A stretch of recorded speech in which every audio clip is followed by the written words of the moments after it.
Bonjour à tous, c'est Fildrong, bienvenue dans ce nouvel épisode de Focus sur le Focus. Le focus de la semaine, c'est Yanmega. Yanmega, le Pokémon libellule qui fait très très peur, inspiré de la Meganeura, un petit instant culturel, qui est le plus grand insecte qui a jamais vécu à la surface de la Terre. Il faisait pratiquement 1 mètre d'envergure. Vous imaginez, vous qui avez peur des petites araignées, vous imaginez ce que ça doit faire. Alors, Yanmega, c'est un Pokémon de type vol et insecte, donc un type qui est considéré comme tout pourri en général. Et en fait, je vais vous apprendre à l'utiliser de manière efficace en Overused, comme d'habitude, et on est parti. Alors Yanmega, c'est très très simple. Il a énormément d'attaques spéciales, il fait très très mal, et il a juste la vitesse qu'il faut pas en fait pour être un bon Pokémon en Overused, c'est-à-dire 95, donc il est en dessous des 100. Mais heureusement, il a une habilité qui s'appelle Speed Boost, donc c'est le set que je vais jouer pour aujourd'hui, donc avec l'orbe vie évidemment. Donc à la fin de chaque tour, il gagne +1 en vitesse. Donc en gros, au bout d'un tour, il est plus rapide que tout le monde, sauf les scarfs. Au bout de 2 tours, il est plus rapide que tout le monde, point. Donc alors, comment moi je joue un Yanmega? Alors moi c'est très simple, je le joue avec clonage. Pourquoi clonage et pas abri? Simplement parce que souvent, les gens qui vont voir un Yanmega, ils vont avoir tendance à savoir qu'au premier tour, vous allez faire abri. Et dans ces cas-là, c'est très très simple. Vous profitez de cette opportunité pour placer un clone. Comme ça, vous êtes protégé contre le contre qui va arriver de Yanmega, notamment des flambusards ou ce genre de choses. Et vous pouvez procéder à la mort de toute la team en face. Bourdon, premier stab, très important, très efficace. Deuxième stab, évidemment, c'est lame d'air, qui est finalement le move que vous utiliserez le plus. Et en dernier, évidemment, puissance cachée sol. Pourquoi? Parce qu'on est complètement bloqué sinon par Etran, on est complètement bloqué sinon par Exagide, etc. etc. Les types donc acier qui résistent les 2 stabs de Yanmega. Alors, la grosse faiblesse de Yanmega, c'est évidemment la priorité. Donc, comment on fait pour gérer la priorité? Les utilisateurs de priorité, en Overuse, il y a quoi? Il y a Exagide, il y a Flambusard, il y a Scalproie, etc., etc. Bon, alors moi, je voulais jouer Motismafour. Pourquoi? Parce qu'il est sûrement le meilleur contre à Flambusard de tout le jeu. Qu'il gère parfaitement en plus d'autres Pokémon qui peuvent bien embêter Yanmega, notamment Fulguris, parce qu'il résiste au combo donc Bolt Beam, donc Laser Glace et Tonnerre. Moi, je le joue avec les restes, le set défensif au possible, 8 en vitesse pour être plus rapide que les Motisma haut, donc voilà, sinon tout le reste en défense, évidemment, le but c'est de prendre très bien les coups, et il prend très très bien les coups, sachez-le. Donc voilà, donc change éclair, surchauffe parce que c'est trop puissant, feu follet parce qu'on ne peut pas s'en passer, et balance, bon voilà, c'est le set classique. Alors, ensuite, maintenant qu'on a ça, il nous faut un poseur de pièges de roc, un pivot aussi, qui va bien avec le change éclair. Donc moi j'ai choisi les Météros Terian. Donc le set pivot défensif très classique, un excellent Pokémon, comme d'habitude, vous savez que je l'utilise beaucoup. Donc les pièges de roc, sabotage, séisme et demi-tour, toujours solide, toujours efficace. Il peut se placer sur à peu près ce qu'il veut en termes d'attaque physique, et voilà. À côté de ça, pour finir, le trio défensif, j'ai pris Latias. Pourquoi Latias? Parce que c'est un Pokémon qui est souvent oublié au profit de Latios. Pourtant, elle a des meilleures stats défensives. Et donc, moi, je préfère jouer Latias parce qu'en fait, vous savez que là, j'ai une team qui est faible au piège de roc pour l'instant. Et donc il me faut absolument un utilisateur très très efficace donc d'anti-brume.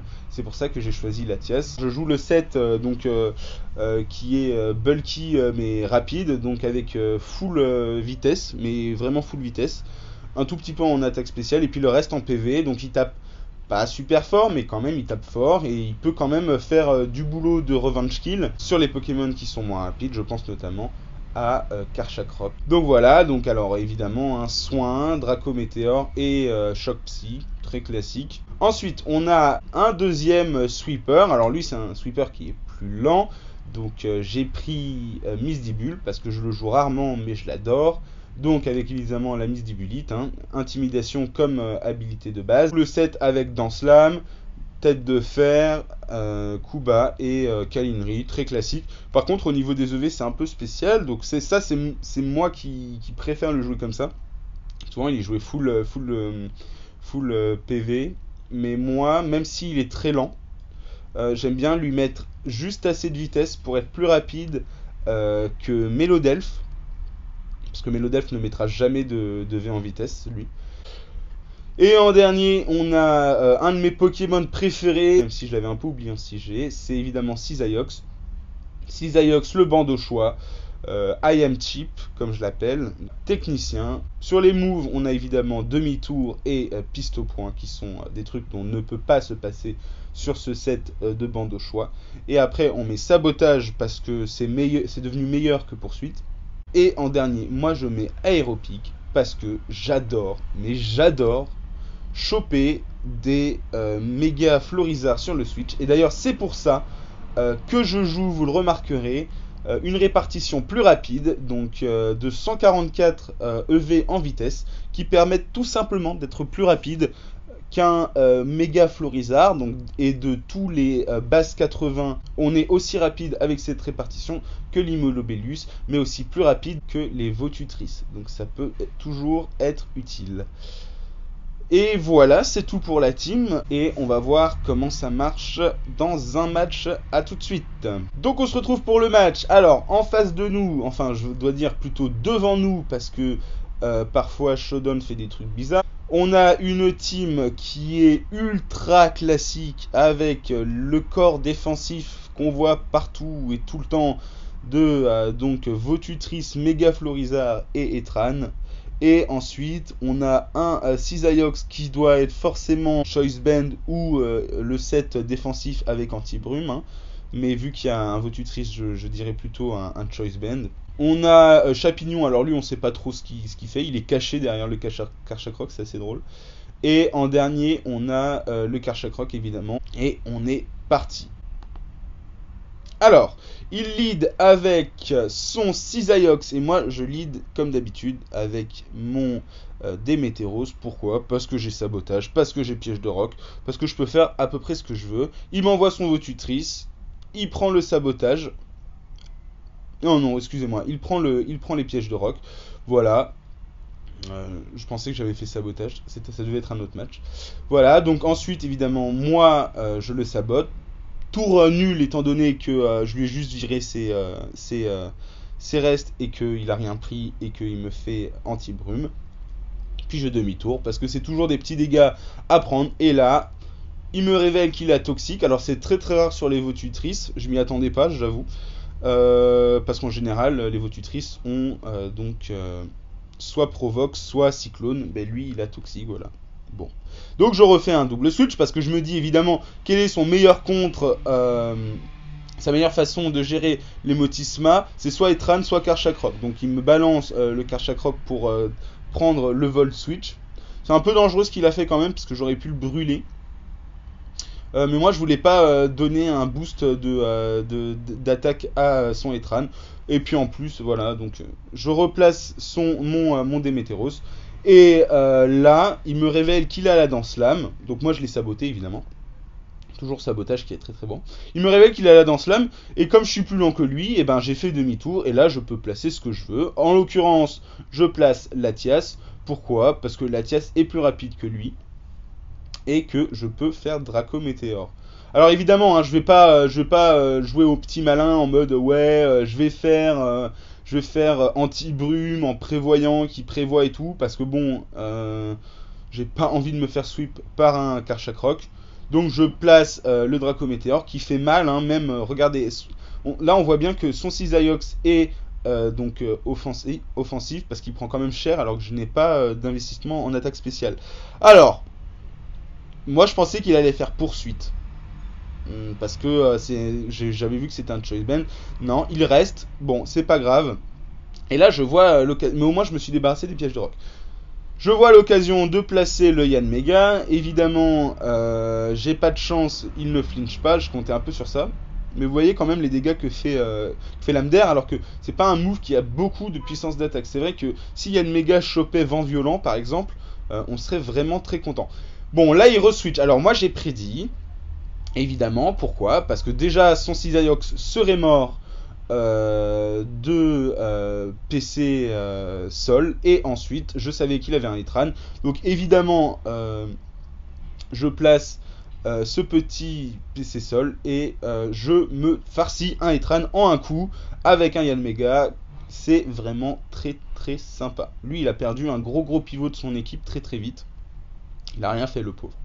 Donc voilà, donc évidemment, bon, il y a un Cisaiox qui revient. Cisaiox en général, ça veut dire priorité. Donc je me casse, je replace ce cher Rotomfour et je fais un double switch. Parce que, évidemment, comme j'ai mon Rotomfour, je pense qu'il va balancer son Karchakroc. Pourquoi je re-switch? Parce que j'ai envie que Yann Mega fasse encore des trucs sympas. Et du coup, je voulais pas que Karchakroc ait l'occasion de replacer les pièges de roc. Voilà. Donc là, il me replace par contre, du coup, j'ai prédit un peu en l'air. Il me replace son méga Florizard. Et regardez, il méga évolue, il me fait sabotage. Alors ça, je savais même pas que c'était possible. Et même sans le banc de choix, je lui inflige 70% de sa vie avec Aéropic. Et maintenant, je peux continuer à spammer mon attaque, parce que de toute manière, il n'y a rien qui me menace. Il me replace son Karchakroc, j'ai pas trop compris pourquoi.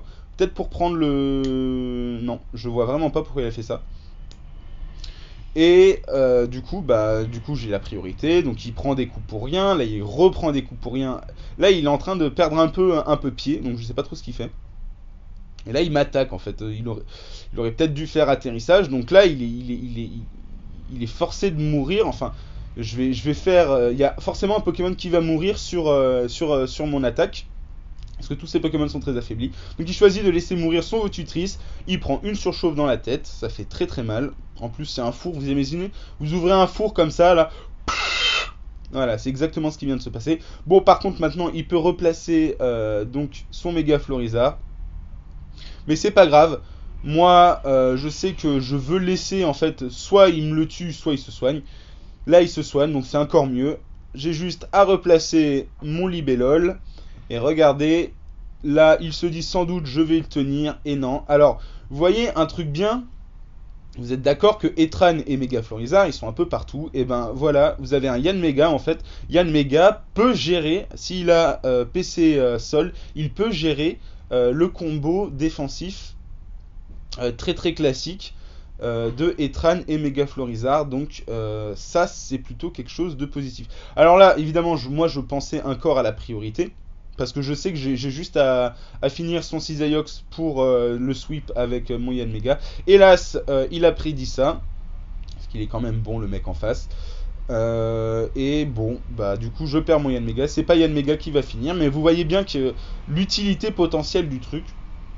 Donc là, évidemment, il doit choisir qui va choisir. Parce qu'il va choisir ce qu'il va choisir. Il va choisir qui va mourir. Et il choisit de balancer donc son pauvre petit... Karchakroc. Et moi j'ai prédit le sport en fait, ce qui me semblait plus logique. Mais en fait il révèle que c'est un set donc à l'ancienne, donc avec soin poison. Donc je suppose qu'il doit avoir Vampigraine et Mitrapoint. Et voilà, il me révèle le Mitrapoint. Bon, moi je pète son... j'ai juste à péter son clone. Et regardez en fait...